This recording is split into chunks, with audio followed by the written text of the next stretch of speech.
Christmas is on its way. For how many of you in your homes you've begun to Christmasify it? Christmas music, tree. Anybody else gotten a tree yet? Christmas decorations up, right?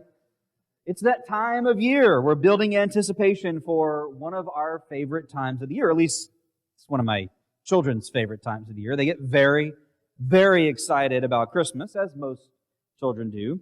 They love to get the Christmas tree. For the past couple years, we did it this year, we did it last year. We went and cut down our own tree, and that's been a lot of fun. So it's been up for about a week now, our Christmas tree, and my kids are just loving it.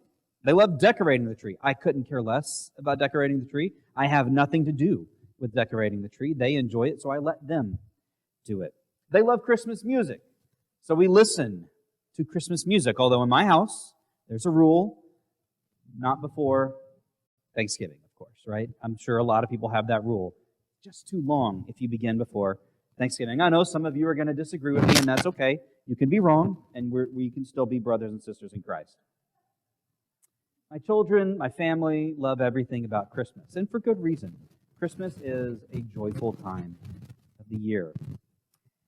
And of course, my children love getting Christmas gifts. Anybody else in here love to get Christmas gifts? Yes? Yeah.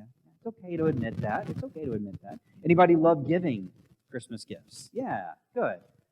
Good. I didn't realize how much of this aspect of being a parent I would enjoy, but I really love getting Christmas gifts and hiding them from my children. Does anybody else, did you do that with your kids or your grandkids and you enjoy doing that? I don't know if there's something sadistic about it. I'm not sure, but I enjoy hiding gifts from my kids. It's this cat and mouse game, right? Maybe that's what it is. I love being secretive about what's coming up for Christmas, though. It's exciting because it builds anticipation for Christmas Day, right? Or Christmas Eve. I know some people open gifts on Christmas Eve. However you do it, it builds anticipation for that moment of getting the gifts. But even enjoying it, I find myself a little guilty about enjoying it. I feel a little guilty because it's all done in secret. It's all hidden, right? There's nothing out in the open about it. And I have this nagging thought lingering kind of in the back of my mind that anything done in secret should actually be done in the open. I have that nagging thought going through my head sometimes. I mean, when you think about it, it's for that reason that we demand transparency from our government when we can get it, right? We demand that they tell us what's going on and not hide things from us. We demand transparency from corporations and other people in our lives. Hey, just be open and honest with me. We don't like things that are hidden and in secret. So why would we enjoy doing it to others? And look, I know it's not a bad thing to wrap your presents in secret and to hide them from your children. I know that's not a bad thing. But again, I have that nagging thought in the back of my head. Part of me doesn't like the idea of acting in secret. Daniel, in this story, was also adverse to acting in secret. In Daniel 6, that we're about to read, we see Daniel refusing to be private about his faith. And clearly, this is a much more worthy cause to be private about than hiding Christmas gifts. But what amazes me is Daniel's strong faith to be public, to act out publicly in his faith rather than just privately. It's a seemingly simple request to no longer pray in public, which is the request that Daniel gets, and we're going to read that here in a moment. But Daniel has nothing to do with that. He has no desire to be private about his faith. So let's see how the story plays out, and then let's talk about it after we read in chapter 6. The word of the Lord from Daniel 6. Darius the Mede decided to divide the kingdom into 120 provinces, and he appointed a high officer to rule over each province. The king also chose Daniel and 2 others as administrators to supervise the high officers and protect the king's interests. Daniel soon proved himself more capable than all the other administrators and high officers. Because of Daniel's great ability, the king made plans to place him over the entire empire. Then the other administrators and high officers began searching for some fault in the way Daniel was handling government affairs, but they couldn't find anything to criticize or condemn. He was faithful, always responsible, and completely trustworthy. So they concluded, our only chance of finding grounds for accusing Daniel will be in connection with the rules of his religion. So the administrators and high officers went to the king and said, long live King Darius. We are all in agreement, we administrators, officials, high officers, advisors, and governors, that the king should make a law that will be strictly enforced. Give orders that for the next 30 days, any person who prays to anyone, divine or human, except to you, your majesty, will be thrown into the den of lions. And now, your majesty, issue and sign this law, so it cannot be changed, an official law of the Medes and Persians that cannot be revoked. So King Darius signed the law. But when Daniel learned that the law had been signed, he went home and knelt down as usual in his upstairs room, with its windows open toward Jerusalem. He prayed 3 times a day, just as he had always done, giving thanks to his God. Then the officials went together to Daniel's house and found him praying and asking for God's help. So they went straight to the king and reminded him about his law. Did you not sign a law that for the next 30 days, any person who prays to anyone, divine or human, except to you, your majesty, will be thrown into the den of lions? Yes, the king replied. That decision stands. It is an official law of the Medes and Persians that cannot be revoked. Then they told the king, that man Daniel, one of the captives from Judah, is ignoring you and your law. He still prays to his God 3 times a day. Hearing this, the king was deeply troubled, and he tried to think of a way to save Daniel. He spent the rest of the day looking for a way to get Daniel out of this predicament. In the evening, the men went together to the king and said, Your Majesty, you know that according to the law of the Medes and Persians, no law that the king signs can be changed. So at last the king gave orders for Daniel to be arrested and thrown into the den of lions. The king said to him, May your God, whom you serve so faithfully, rescue you. A stone was brought and placed over the mouth of the den.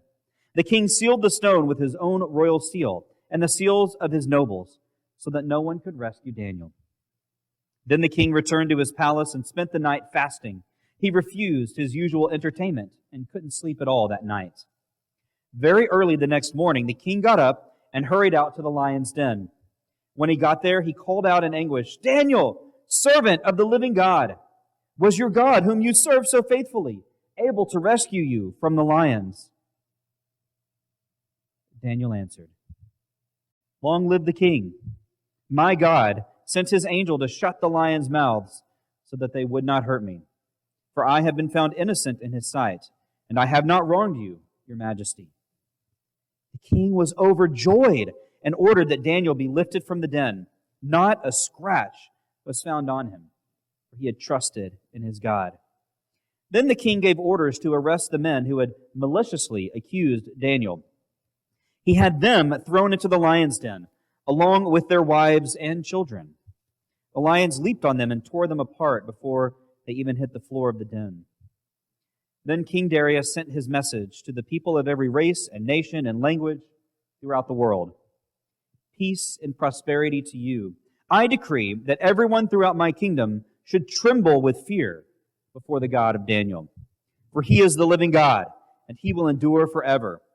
His kingdom will never be destroyed, and his rule will never end.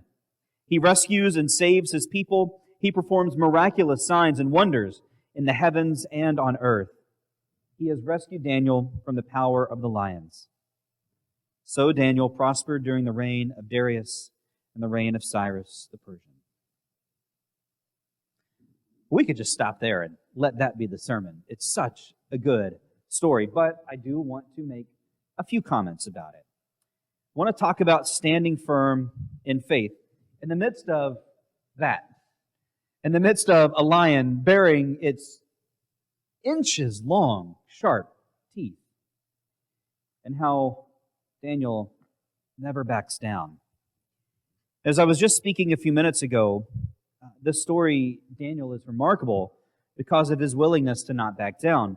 You know, the whole setup to this story is actually years in the making. It's not just Daniel chapter 6. It's years in the making. Daniel, a captive Israelite who has worked his way up in the hierarchy of Babylonian power, now finds himself in charge of a whole region, basically half of this empire, and is on his way to being second in command only to the emperor himself.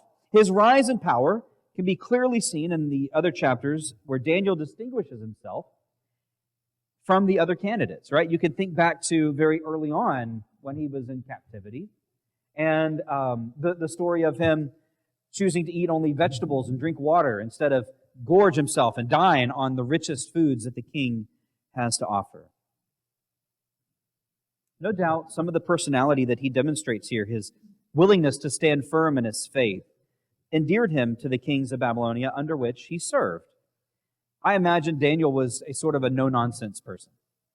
That he was very headstrong, willing to get things done, right? You have to be if you're going to be in charge of a large group of people. And here we need to remember, this is probably dozens of thousands of people that Daniel is in charge of. Now, not millions in terms of, what we think about now as countries, like our country, but the way that he's ruling them, you can't do that as a meek and mild and, subdued sort of personality. Well, what's the distinguishing, defining trait of Daniel's personality? It's not just that he's headstrong and a no-nonsense sort of person. It's that everything he does is under whose leadership? The Lord's. Not under the king for whom he serves. It's actually done under the Lord's leadership. That's what defines Daniel. It's his faith, his faithfulness to God. The faith that he demonstrates in this chapter, I think, is so impressive and admirable. But the truth is, he's not the only one who demonstrated this kind of faith, even in his own self-titled book. If you think back to Daniel chapter 3, what happens there? There are these three guys named Shadrach, Meshach, and Abednego. Now, as Jim pointed out last week in our class, those are not their Hebrew names. Those are their Babylonian names. You can go back and look at their Hebrew names if you want. And of course, we all know that story, right? The king sets up this monument to himself and says, "Bow down to me. Pray to no one else but me." Sort of similar circumstance that we get in Daniel chapter 6, isn't it? And what did these three men do? They refused. They said no. They said, that's not who we are. That's not what we're about. And the same scenario played out for them as well. They get thrown into a surefire, I didn't mean that as a pun, but it is, and a surefire way to die, in a fiery furnace. And they came out unscathed. It makes me wonder why they're not in this story, but it also makes me wonder why Daniel isn't in their story. Daniel gets his time now, though, right? He gets his moment now to really shine. And I think it's safe to say that just as Daniel would have been right by their side standing with them, I think they would have been right by Daniel's side on their knees praying to God facing Jerusalem. In verse 3, we find out the real impetus for the other advisors wanting to make a change in religious policy. They have discovered that the king wants to put Daniel in charge of the whole empire. And so, what's the real impetus? Jealousy. They're so jealous of the fact that Daniel is becoming the number one advisor. They're so jealous of the fact that Daniel has outshone them in his administrative abilities that instead of congratulating him, instead of saying, "Way to go! Good job on the promotion. I'm really proud of you and I'm happy for you. That's exciting." Instead of that, they say, "Let's kill the guy."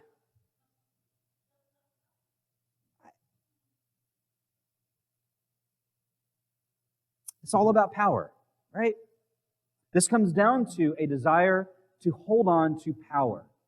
They do not want to see Daniel put in control, in power over them. And what struck me this time as I was reading it through, I'd never thought about this before, but what struck me this time is that these are probably the closest that Daniel has to what we would consider friends. These are the people with whom Daniel hangs out on a daily basis. These are the people that he's in meetings with. And now these are the people who want to kill him. I'd never thought of them that way before. Daniel always kind of stood alone and apart in my mind. But these would have been his peers, his equals, and most likely the ones that he would have considered friends, or with whom he was at least friendly, I'm guessing. No doubt, they've been over to dinner at his house, and he's been to dinner at theirs. Yet it is they who want to find a way to trap and ultimately kill him. Betrayal. Betrayal wounds deeply. We're about to discuss Daniel being thrown into the den of lions in a moment. And I wonder as he was sitting there all night long, I wonder how hurt he was sitting amongst those lions, knowing that those that he had considered friends were the ones behind his current circumstance. That betrayal, I would imagine, would have wounded him more deeply than any of the teeth that, the lion, like I pointed out before in this picture, would have been able to inflict upon him. But Daniel never backed down. Daniel's faith didn't waver. It didn't falter. He didn't stumble. Daniel could have prayed privately. It comes down to that. How simply this could have been resolved. If Daniel would have just gone into his private closet or his bedroom and closed the curtains and prayed to God in private. He could have done it in secret. Why not? He wouldn't have been sinning against God by praying privately. In fact, go read Jesus' instructions on prayer. He says, go into your closet and pray privately. So why continue to pray publicly? Why put himself out there? Why not hide?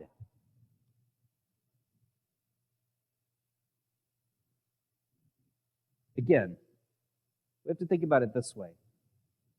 There's no hints, no inkling at all that Daniel is doing this to shove it in their faces, that he's doing this to show them that he's superior to them or anything like that. He does it to remain faithful. This isn't about him getting one up on them. This isn't about him spitting in their faces metaphorically. This is about his faithfulness to the Lord. And he does it because his faith is strong. There's a lot to admire about Daniel. He never backs down. But there's something else about this story, of course, and that is that there's not a scratch found. A couple important points to think about from this latter half of the chapter. The one important thing to take away is that relying on human leadership is fraught with frustration and disappointment. Think again back to Shadrach, Meshach, and Abednego in chapter 3 of Daniel. There and here, they and Daniel chose not to put the king's wishes above the Lord's. That may sound like an obvious point to make, and one that maybe doesn't need to be said. But there are many who follow human leaders against God's will. You can observe it in those who follow religious leaders at churches where they actively promote things that are against the gospel, where they teach things like the health and wealth gospel, that God just wants to make you healthy and wealthy, and that if you just give us enough money, that the Lord's going to give it back to you 100-fold. That is not scriptural. That has nothing to do with the gospel of Jesus Christ. And they teach it all the same, and they get huge followings. And these preachers who teach this have private jets and multi-million-dollar homes because they work for the Lord.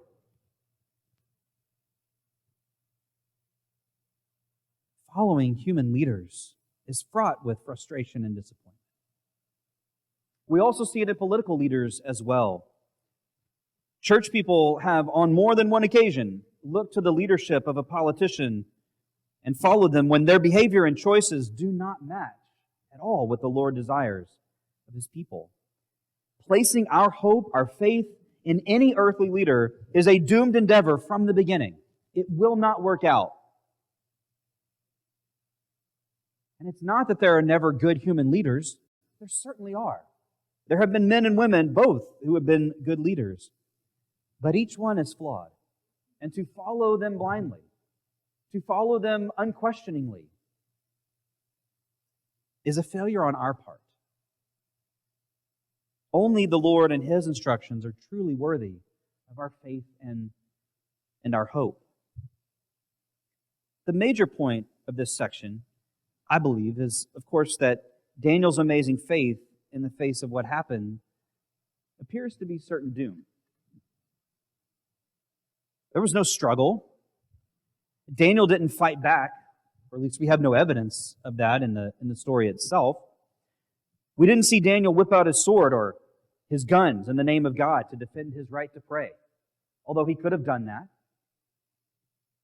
He accepted the king's judgment and walked to his likely death. And again, this reminds us in Daniel chapter 3 of Shadrach, Meshach, and Abednego, and how they willingly went to their own deaths in a fiery furnace.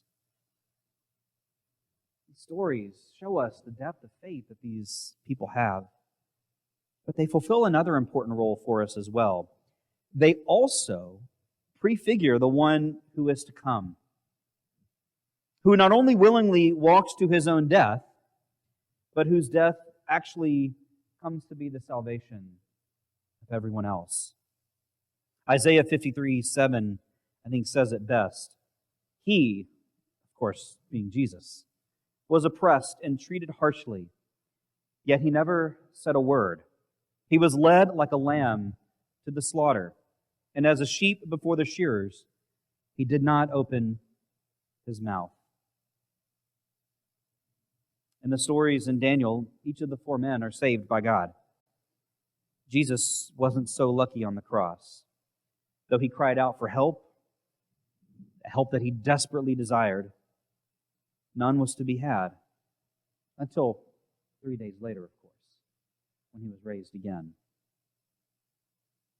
The story of Daniel brings that story for us who know that story. It brings that to the forefront. It prefigures it. It foreshadows. Instead, what we see from Daniel and what we see later from Jesus is that their hope was for something and someone beyond this earthly life. Daniel's hope wasn't in the king of Babylon. It could have been. He could have placed his hope in that political leader. But he didn't.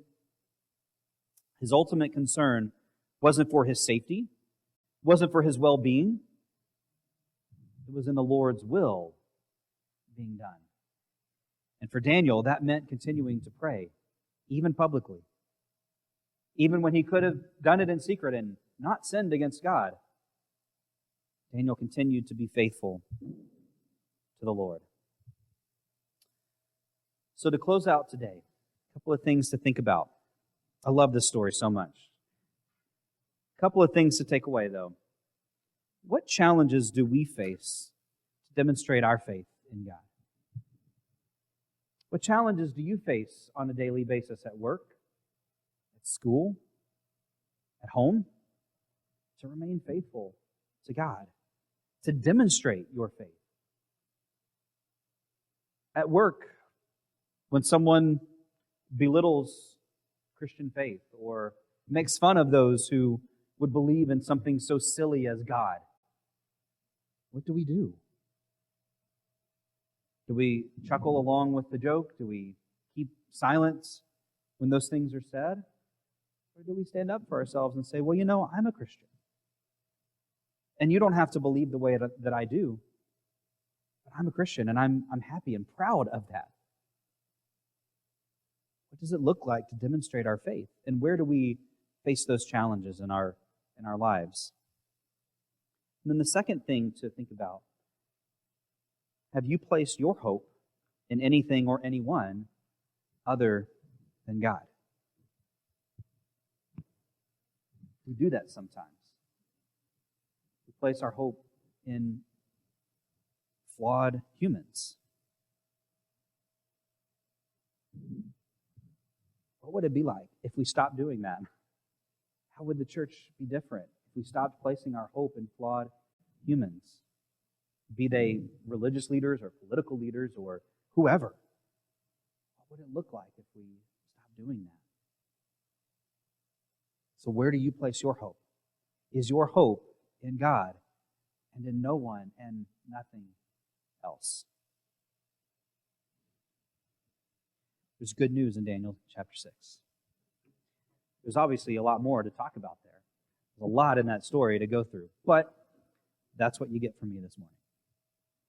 As we close today, of course, we have our family time right now, where we come together to pray for each other, to support each other, to celebrate with each other if there's something to celebrate. So whatever needs that you may have, we want to hear about those so that we can support you and surround you and love you. So whatever you want to bring before us, let us know as we stand and sing.